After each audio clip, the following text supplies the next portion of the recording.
introduces me and insults the Chicago White Sox. So I'm very glad to have him out today.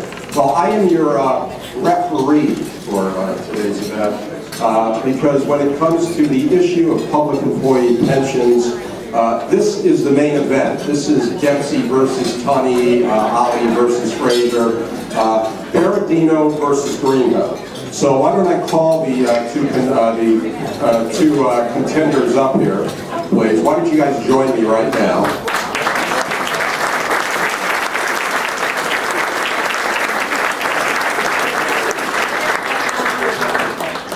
Steve Greenhut is the editor-in-chief of CalWatchdog.com. He's a gentleman on your left, or no, your right, and he's also the editor of the Journalism Center and director for the Pacific Research Institute. Of course, longtime Orange County Register columnist who continues, congratulations, Kathy Taylor, to appear in the Orange County Register. He's also Steve was on the topic of public employee pensions before that was cool. And back in 2009, he wrote this book called Plunder: How Public Employee Unions Are Raiding Treasuries, Controlling Our Lives, and Bankrupting the Nation. So that's his subtly titled. I think you know where he's coming from.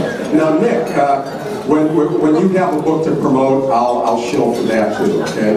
And let me say, Nick, welcome to the Lions Den, the Pacific Club, the home court of the Lincoln Club. Okay, so welcome. And Nick, as I'm sure you know, is the general manager of the Orange County Employees Association, which represents about 18,000 county employees, as well as employees in cities and special districts across the county.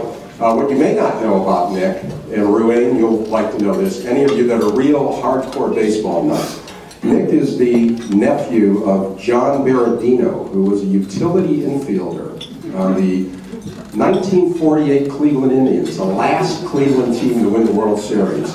More importantly, let's hear it. Okay. More importantly, you may know John Berardino as Dr. Hardy on General Hospital for many, many years. And in fact, Nick, you'll like this. The baseball promoter Bill Beck once tried to insure John Berardino's face. Now, has that ever happened to you? No. So, as I said, welcome, Nick. No, but I will say this too, not only does he talk the talk, he walks the walk. At the same time that he has very aggressively defended public employees, he's actually gone where few labor leaders so far have been willing to go in negotiating a compromise with the county that has created a two-tiered pension structure for new employees that has become often cited as a national model. So with that, gentlemen, touch gloves, go to your corners, and come out swinging. So let's start. We've already worked out the rules about opening statements and all that. I didn't flip a coin, though. So let's pick a number between 1 and 10. Okay, 4. 5. I was thinking of 5. So you get to go first. And Claire will be keeping the time. So, Nick, make your opening statement and focus on the question of what's the problem and how bad is it? Okay, well, first, I want to thank you and thank everybody for having us here today. I think this is really a great opportunity, certainly a great opportunity to do what I think Americans need to do more of, and that's kind of talk to each other instead of talking at each other. And an opportunity to do as Americans need to do more of. And that's embrace some of the things that we agree upon, and then we can begin to work on things that maybe are a little more difficult and a little more difficult for us to agree upon. The question is there a problem? The answer to that is kind of. That's the reason why I say that is I think one of the major problems is that there's a lot of misunderstanding, a lot of misinformation about really what is the broader breadth of the issue we face. Now, it certainly is an issue that needs to be addressed.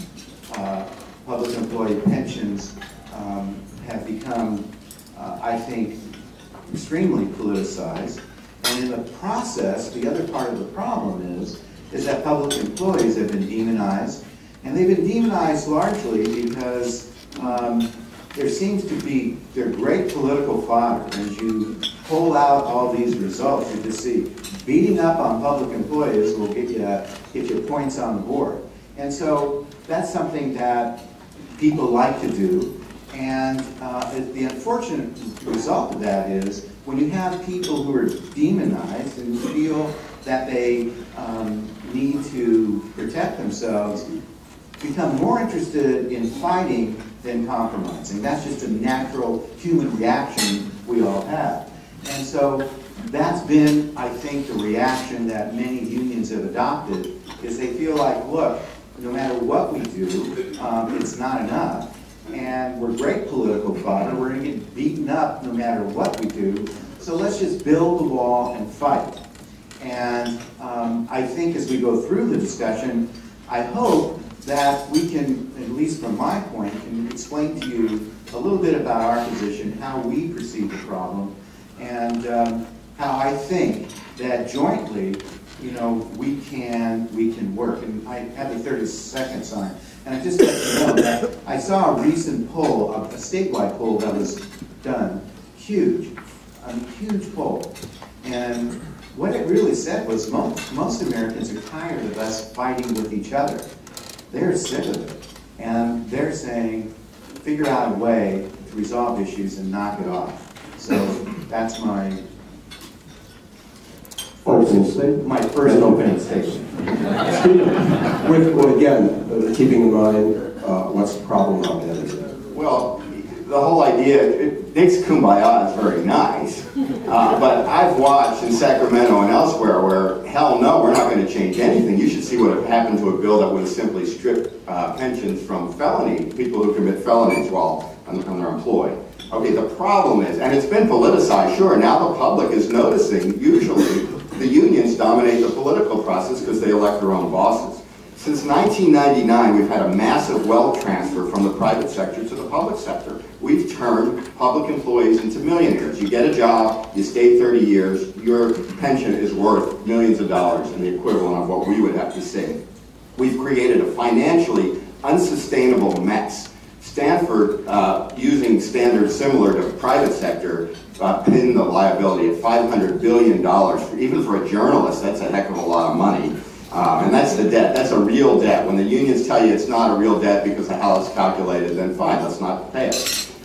Just to give you an idea, here in Orange County, the average firefighter of all categories gets $175,000 pay and benefit package. Deputies typically earn more than $150,000 a year.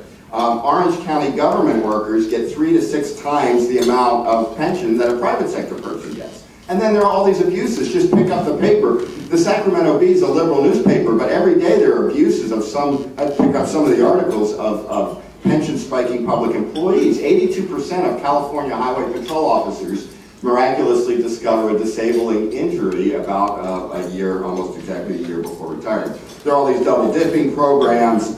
The old deal was public employees had more security, less pay, and slightly better benefits. Now they get lots more of everything. And what's the result? A huge debt that must be paid. And notice all the things like crash taxes, all these extra fees. Money's fungible. It's government trying to get more money to pay for these pensions. The Bee did a story about all these, the additional number of tickets being given out. I guess that's to pay for the pensions so that they can give out more tickets.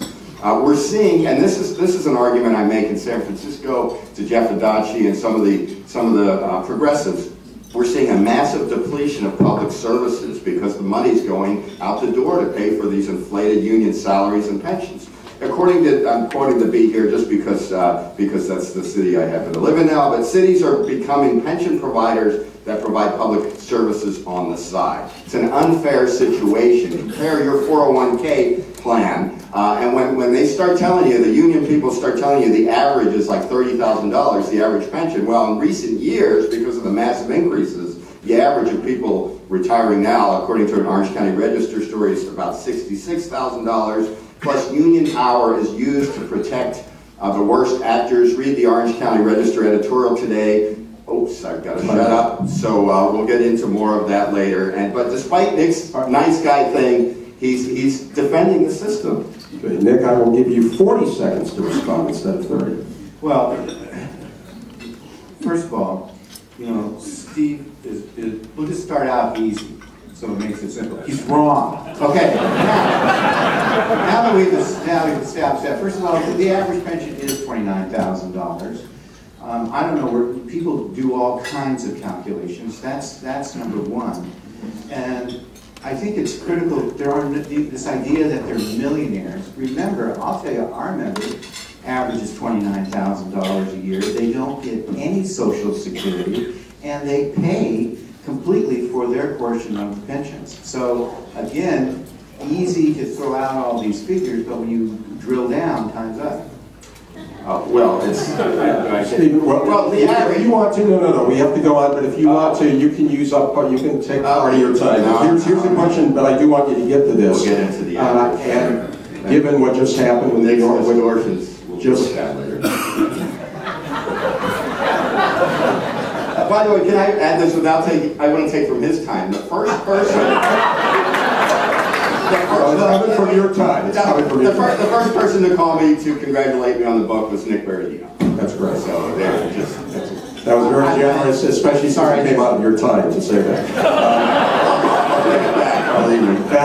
And so if you want to respond, you can, but it won't come out of your time. But I do want to move on to the question, which I think, especially in light of what just happened with Orange County, where the supervisors challenged the retroactive pension spike that was given to sheriff deputies 7, 8 years ago, and they lost at every level and were slam dunked at the California Supreme Court. So with that in mind, don't governments have an obligation to the employees? These are contracts, and don't they have an obligation? Well, they're contracts, and even when the should I say lies, untruths are told at the boards of supervisors of how these pension increases won't increase costs, it's still, once it's voted on, the courts consider it a legally binding deal. But it was right, retroactivity. The county in 2001, and I won't mention any names, but Todd Spitzer was tripping over himself to increase the pensions retroactively for deputy sheriffs. It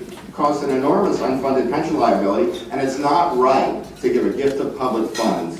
The county argument was right, even though it was a long shot case. Going back to the day you started, you get an increase going back to the day you started, even if you're about to retire tomorrow. And the public has to pay for this debt. Now, if you read the Little Hoover Commission report, which is it's a government agency, it's not some conservative group, they argue that we have to change pensions like we do in the private sector. Okay, you're made good up till today. Starting tomorrow, you get a new lower benefit because the pension liability, the debt, is for existing employees and for retirees. If you just change the formula for the new tier, for new hires, you're not fixing the problem. And I believe, Nick, you were up at, was it you who were up in Sacramento testifying against a very modest bill that just would have slimmed down pensions for new hires, SB 919. I know I saw Wayne Quant and some of the other union officials here from Orange County who went up there. So the unions are not there to negotiate, oh yes, they just want to help us fix the problem. Nonsense, they fight everything. Nick has done a couple things that have been helpful. He's the exception actually in that area. But most of the unions fight every step of the way, and that's what I see, especially in Sacramento. There, I say it sometimes.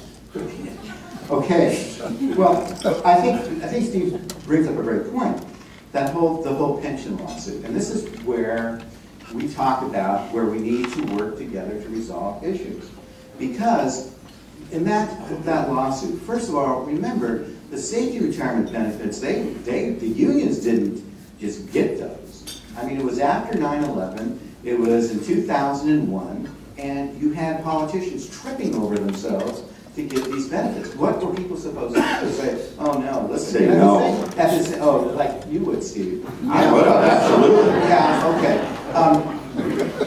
But, I don't think so. But, you're wrong again. So anyway, the fact is... So you're for the... the fact is, and people were telling them, yes, you can do this actuarially, it's sound, there's not going to be a problem, and they enter into a contract. Listen, on that lawsuit, they went to 4 law firms and said, we don't have a case. But instead, they continued to move on trying to make a change. They lost, they spent millions of taxpayers' dollars. And the point is, yeah, we need to make changes, and unions are doing exactly what you're saying. They are working to make changes, and there's been a lot of changes that have been made. And so it's unfair to characterize that we fight everything that goes on, because it's not true. I mean, factually, it's not even true in the county that we're in now. Well, so working together is the way to do it. And again, if you continue to not want to work together, then what do? You create an atmosphere where people want to fight. And that's what most Americans are sick of. They're tired of that. And so we need to engage one another. And well, before, I mean, since we're not getting engaged to each other, engage one another. Okay. The fact is, this is it's very critical. That's the number one thing we need to do most of. 30 seconds, Steve. Okay, while we're doing the kumbaya, I mean, you're talking about how we should just work together, but you're the one using some of the harshest rhetoric that I've ever seen dealing with the tragic suicide in Costa Mesa. But as far as working together, you know, I looked at SB 919, very modest bill. The unions were there yelling and screaming about that, and it would have just reformed pensions very modestly going forward. So I don't see all this great working together. I see, like, what the Democrats always say is, well, we'll fix this at the negotiating table. Well, the unions have dominated the negotiating table, so that means that the taxpayers keep getting rolled over and over again. And we've got to try some things that change legal precedent. Okay, Nick. In that vein, talk about the proposals to switch to 401ks, both going forward for existing employees and for new employees. What's wrong with doing what they do in the private sector? Everybody from here on out is on a 401. Well, a couple things.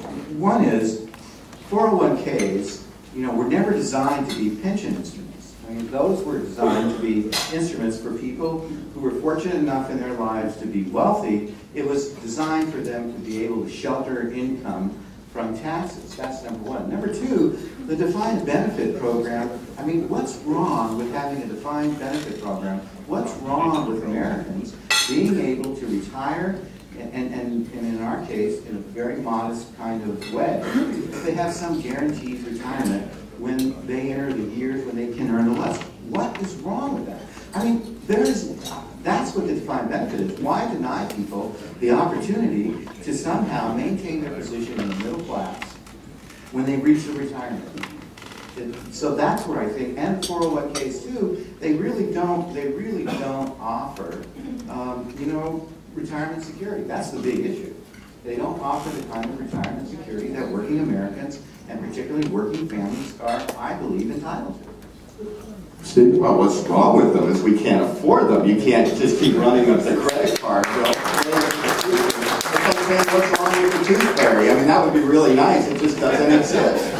And as far as, you know, 401ks, I love this kind of elitism here, and it's typical. Art Pulaski of the California Labor Federation said that those of us in the private sector we're in a moment of envy. Well, hell yeah, we're envious. We're paying for your enormous pensions. We're stuck with those 401ks that you don't think very much of, and people in the private sector don't get those kind of pensions.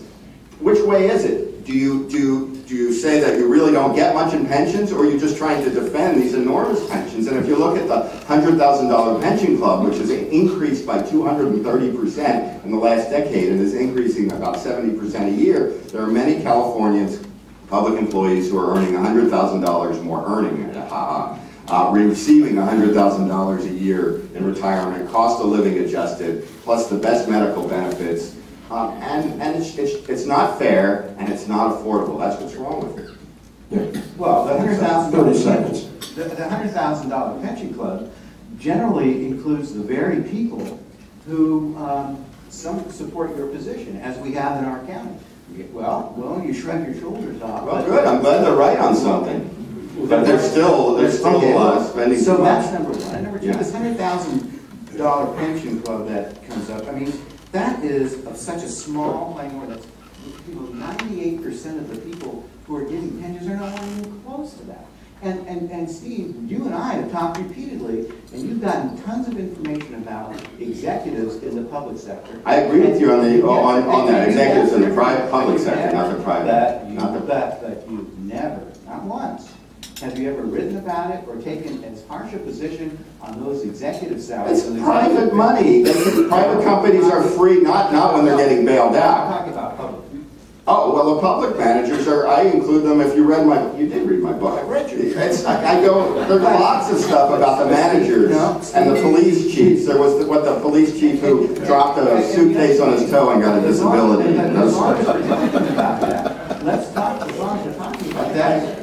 I agree with you on the overpaid managers who are also members of Let's talk about the person that advances the position the most, and that's John Morlock. Let's talk what he does. Because I think it's really important, because I don't think this gets out and suddenly we're silent. Okay, here we go. The fact is... I've decided not to clinch here. Let them go. Well, let's talk about it. Well, number one, here's somebody that did the lawsuit against the deputies. And his pension is fully paid for by the taxpayers. 100% paid for by the taxpayers. Big deal. He's a hypocrite, but he's right on the issues. I mean, okay, so what? Okay, so what does that mean? It means nothing. Well, let me finish. You're paid a great deal, and you're standing up for the little guy. Big deal. That's the way it works. Okay. You're starting to confuse me. Okay, look. I thought I always confused you. Okay, but I mean, I think it's important, like you said, let's talk about the hypocrisy, because it's the hypocrisy is, here's a person that is supposedly, this is the king of fighting pensions. He has 100% paid for pension, while the rest of the workers, the people that are working, making $18, $19 an hour have to pay 100% of it. In addition to that, he has 8% fully paid for taxpayer-funded 401k on top of that. So, and all of these things he's voted for. Take it up with John, because because I think it's important. All right, because it goes to this hypocrisy and this demonization that goes on. I mean, when we talk about what public employees are really getting for pensions, we're talking about earning power, we're talking about a variety of other things, and the employers... Okay, do we have time for another question? I know the class. Okay, we have to go on to the next. That was a good exchange, though. I'd like you guys to keep swinging at each other like this. But now, since there was supposed to be a sense of cooperation somewhere in this thing, can we cooperate to make changes? So let me ask you this question, Steve. Will reform occur, and how will it occur? I'm not very hopeful that reform will occur, because this is California after all, and California state government, no one does anything. We get up with the recall. Remember the historic recall. The state was at the brink, and then we ended up going a step back from the brink. And now we have Jerry Brown, who I actually had some hopes for, because I thought he's a cantankerous old guy. Maybe he'll take on some of his old unions. Everyone talks about the Nixon goes to China, but no, he's just defending the unions. Prison guard contract being one of the latest cases in point. So I don't really see much hope for Sacramento. Now, a lot of localities are addressing it. In the last election, there were 10 ballot measures statewide that would have increased contributions and reined in pensions for, at least for new hires, including one in San Francisco, which didn't lose by that much. 9 of them did pass. So there is some hope that people are going to, in different localities, and the cities are going to feel it more than the state. And for instance, 70% of San Diego's payroll budget goes to retirees in the form of, and it's the payroll budget, in the form of retiree medical and pension. So you're paying 70 cents on the dollar for the person who's not even doing the job. And this is the point I like to make over again, is we're depleting our public services. If you're spending all the money on this gilded class of millionaire pensioners, we don't have a lot of money left over for the services. And one other thing is the formulas, Nick, this whole talk about averages. If you start at age 20 in Orange County, county government, you get 2.7 at 55. So at age 55, you retire with 81% of your final year's pay, cost of living adjusted. That's the way it is. That's a lot of money. It's a lot more than people get in the private sector. And in most cities, The county, the cities, the government, the taxpayers pay the employer's share and the employee's share. So, wow, you're turning to beeping because I won't shut up, sorry. Well, Steve is right on a couple things. I have to write that down. Yeah, number one, he's right on the fact that we are making changes in the pension system. And we're making those changes to reduce some of the unfunded liabilities and in order to provide, I think, some relief, obviously, to the employers. And so that's happening. The big question is, can we do it through cooperation? That's the only way we're going to be able to do it, is through cooperation. We are not going to, that's the way it's going to have to be done. Because you know, and I know, if we get into these battles, which is, you know, how are we going to change all these pensions? What's going to happen is we create a basic war, and you have the unions raising all kinds of money to the fees. You have, you know, other folks raising all kinds of money. We get into these big fights. Then we get into court lawsuits that get drug out for a number of years, and nothing gets done. We continue to fight. So the only way that we are going to be able to resolve this issue is through cooperation, and cooperation is occurring every day, because throughout municipalities, throughout the state of California, people are reaching new pension formulas that are lower, they're contributing more, and that's reducing the liability to the employer. So yeah, it can be done. It can be done, but you see, there has to be a will on both sides. And until people begin to understand the problem a little bit better, like the fact is that these funds are doing much better than they've done before. Here in the county, I mean, we assume an interest rate of, or income rate of 7.75. You know, we've done 11.8. CalPERS did 7.75. They earned 13.3. In fact, the unfunded liabilities are lower now than they were in 1982. And so we're making tremendous progress in that area. What we need to do is continue to work together to try to resolve the problems. And come by God, you don't like because Sorry. Oh, I'm sorry. I'll give you an extra 10 seconds. You got 40 seconds. Oh, come on. The cooperation, what's happening now is there had been a lot of cooperation going on for many years. Both sides, you folks, through your extensive spending on campaigns, you own both sides of the bargaining table. Often the people representing the taxpayer are members of your union. So you don't like the fact that the public is now on to the disparity in the pensions and to the huge amount of debt. So, you know, this whole idea that cooperation, and a lot of the reforms, so I'm in favor of any reform that reduces costs, but a lot of them don't really do much, and very few do anywhere near enough. And the voluntary two-tier system, I mean, are there that many stupid public employees who will take a lower tier? I mean, that's not going to do that much. Time's up. Time's up. Okay, is it time for questions from the audience? Oh, closing statements. Very good. Sorry about that, Claire. Okay, and so it's your turn to go first. Let's see, did you go first on the other closing? The opening? All right, Stephen, go ahead. You have the closing. Okay, how long do I get? A minute. Oh, wow. Must read a book here. Look, the problem here, there's this huge debt problem. There's a huge unfairness problem. These are real debts that have to be paid. There's another problem. Because of the union power, we're depleting public services, and we're not able to reform public services in a meaningful way. And the unions fight things like contracting out and things that will actually save money for the taxpayers. The whole system is designed around what's best for the public employees. That's how it works in the government sector.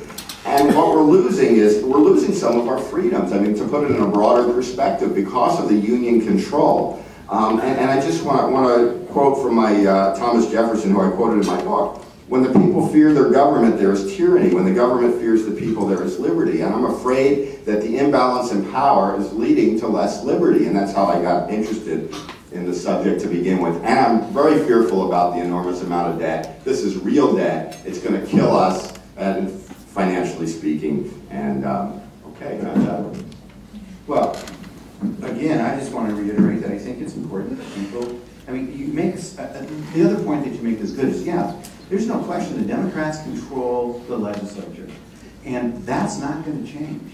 That's going to be there for a long, long time. And as we look at the demographics in Orange County, I mean, It's going to change here too over the next few election cycles.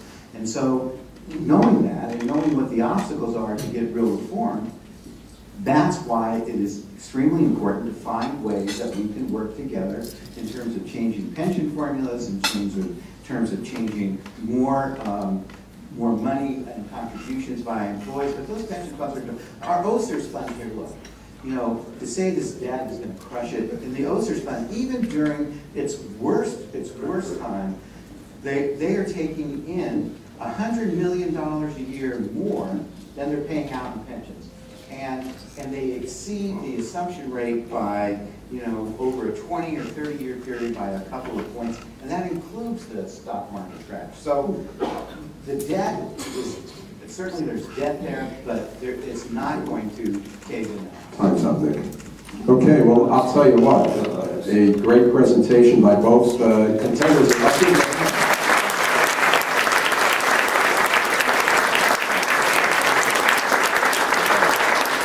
And that was actually a false close done for the benefit of television. So now,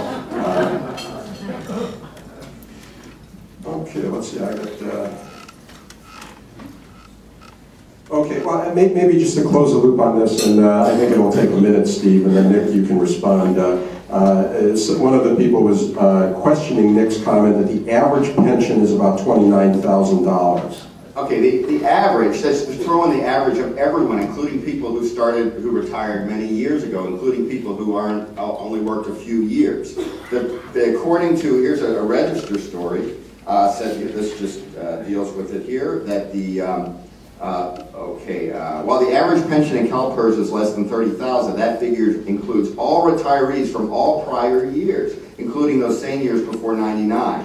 The average person retiring in 08-09 with more than 30 years of service was more than $66,000. If I had that much of a defined benefit plan, maybe I should talk to Sally about it. I wouldn't have to worry about saving. It's a pretty good deal. That's much higher, about 6 times higher than people in the private sector. Nick? Well, there's really, first of all, it's difficult to make a comparison between the private and public sector because there are no stock options in the public sector. There are a variety of other benefits. There are all sorts of other options that don't exist. But the 29,000 number is a real number. And you can skate around it and spin it and do anything you want, but it's a real number. And more importantly is that here in Orange County in our OCEA system, the people that really drug down maybe the averages, unfortunately are all dying. We have a Star Cola that takes care of people that have a very, very low pensions, the people that, you know, retired in the 70s when they had those people are almost gone. I think there's only about 600 left in the entire system. So the number is what it is, and will it grow? I'm sure it's going to grow, and so will the economy, and so will salaries, and so will everything else, because they're all relative to each other in a more macroeconomic kind of. So let's just cap the pensions then. Well, there's talk about capping pensions, and cap it at 30,000. If that's just the average, nobody's going to lose anything.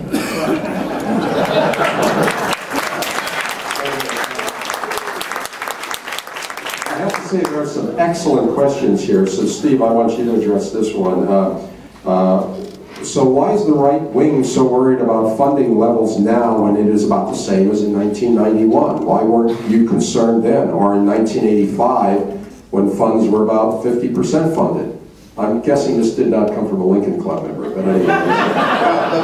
The unfunded liabilities have gotten much worse. The imbalance has gotten much worse. As we pointed out, since '99 there has been a massive increase in these pension benefits. So part of it's the unfairness of it. And of course I've got a register story here going through the level of funding, which is really at dire levels. And let me just read one quick bit from the Little Hoover Commission, government agency, not some right-wing member of the right-wing conspiracy. California's pension plans are dangerously underfunded, the result of overly generous benefit promises, wishful thinking, and an unwillingness to plan prudently. And the Little Hoover Commission report went on about how even after it became known to everybody, after the stock market crash and the housing bubble burst, that still 200 localities went and expanded pensions for their employees. And I can tell you some stories. In fact, better yet, buy the book. There's some local stories. No, but there's a local story about Fullerton, how that happened in Fullerton, about what, was it vector control? I don't even have vector control.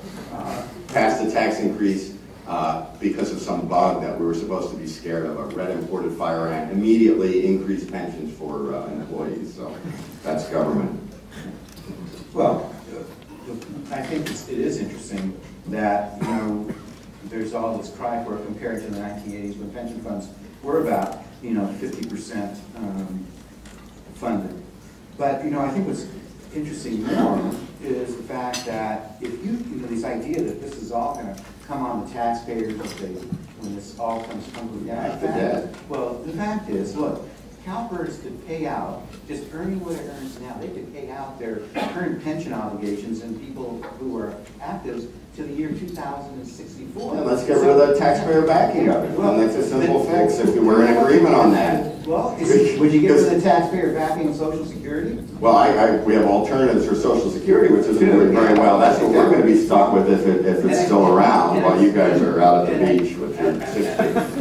Well, first of all, we're not out at the beach. You know, we're not out at the beach with our, and that's just simply not true. The numbers don't bear it out. It's just not true. It isn't. You can keep saying it, and you know. The numbers of $100,000 pension club members are growing. The formulas are the formulas. Try to deny one of your members one of these huge formulas. If they work a set number of years, 2.7 at 55, that ain't bad. I'll take that. But what did we do? We put in a new formula that's 1.62 at 65. And you have to choose it. It's voluntary. And the only people who choose that new formula are people who maxed out on the old one. That's not true. That's absolutely not true. How does it? Because people are choosing a new formula because in our system, the employees pay 100% of the cost. 100%. Well, 100% of the employee cost, and the employer still pays his half. In most Orange County cities, the employer pays both, but pays the full, not for everybody. But Steve, that's typical. The deputies, firefighters, well, Steve, we can't answer your question. You're right. You are right there. But, give him some of my time, please. Take some of his time, please. That's what I was going to say. That's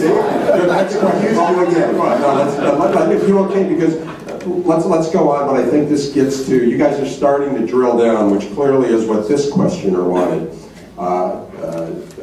this questioner wanted to make. He says that all these discussions are 100% general and all the public employees get lumped together, but Nick, can you address the disparity in pension payouts between public safety employees and clerical employees, disparities between county and state, and disparities between small and large unions? Well, there's no disparities between small and large unions. That is the same. There is a very large disparity between public safety and other unions. And oftentimes, because our people are the lower paid people, and our people pay, and generally the whole amount, public safety unions don't do it, you know, it's kind of a trick question, because it gets us in a position of talking against public safety unions and public safety pensions. But I think you have to understand that in the context. Number one, let's be honest. First of all, they gave them these pensions, number one. Today, to this day, there isn't a politician that won't run to a public safety union on election time to get his mug or her mug taken with a picture saying because how much money do you spend on those elections? Firefighters and police officers support me. So talk about the hypocritical nature of John Morlock, which we discussed. It's the same hypocritical nature that the politicians attack public safety units, take them to court, when every one of them wants to pose with them and get their endorsements. And there's not a politician in this room that hasn't tried to do it. Number one. Oh, well. Yeah, there's one. That's for sure.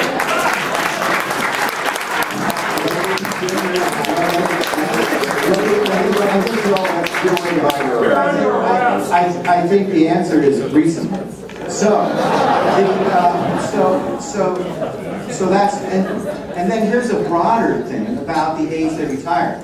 Do you want somebody that's over 50 years old, you know, dragging your you, I'm going to say, dragging you out a second-story building that's on fire down a ladder? And the answer is probably not, because, you know, you've got to be in pretty decent shape to be able to do some of that stuff.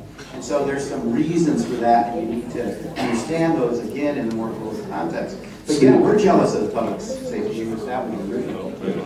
Well, there is a difference. Obviously, the public safety get the more generous 3% of 50, 90%, and that's off their final year's pay after 30 years, and that's before all the many immense pension spiking gimmicks and outrageous pension spiking gimmicks.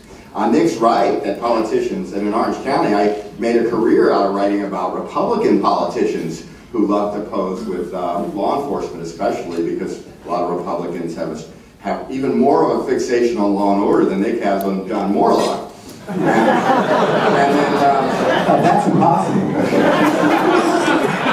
The other thing is, you know, I hear from police especially, you don't want a guy over 50 chasing down criminals. Look, a lot of these, they used to work till much later, but a lot of these jobs are bureaucratic jobs, and they're desk jobs and investigator jobs, just like, you know, in the newspaper business, the old people, we ended up at the desk. The young people go out chasing down the stories, so it's really false. And there are a lot of false things that public safety uses to defend their pensions. Like one that I got heard a lot was that public safety told me that they die early. They die 3 to 5 years after retiring. Police and fire tell you that, and they believe it. The average person believes it because they've read it in so many union newsletters. They believe it's true, and I actually did the research. I contacted CalPERS, and the longest living category of public employee is a police officer who lives into his mid-80s, followed by a firefighter. So a lot of the excuses they use to defend these really lush pensions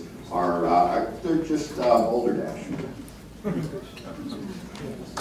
Okay, more, do we have time? One more question. Okay, let's kind of tie it to current events. Nick, would you support implementing Governor Brown's pension reform proposals in Orange County? And maybe, do you know what Governor Brown's pension reform proposals are? Well, I worked with the governor for 6 months before he... Okay, so briefly, what are the proposals and would you support them?